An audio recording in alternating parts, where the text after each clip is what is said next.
My worst burnout that I experienced was several years ago, already in North Carolina. And this went on for probably about 3 months. And this led to me actually making the decision of wanting to get out of emergency medicine altogether. And I wasn't, and I was already doing functional medicine.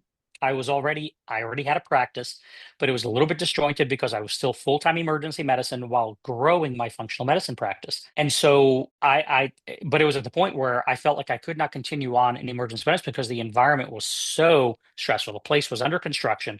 The volumes were extremely high. The wait times in our waiting room had gone from 30 minutes, 45 minutes to 6 to 8 hours. And this was translating with patient complaints, walking into a room to see someone saying, "Hi, I'm Dr. Gomes. I'm here to see you." Well, it's about time you come in.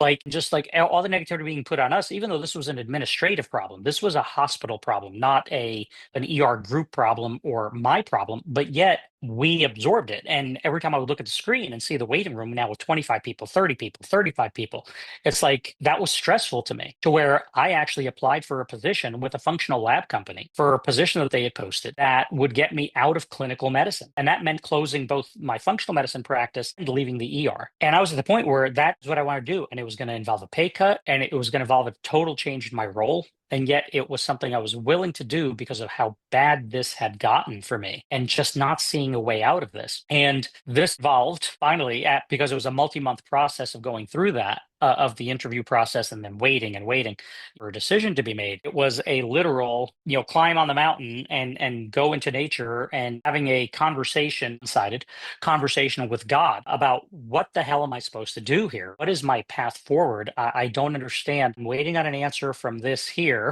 on what I'm going to be doing. I've not been happy in doing this over here. And it's an interesting, almost transcendental experience that when I came off the mountain, I had an answer. And it's actually literally that's how I felt. I got in my car and I started driving away from the Blue Ridge, and I decided I wanted to stay in emergency medicine. And if they had offered me the position at the lab, my plan was to decline it.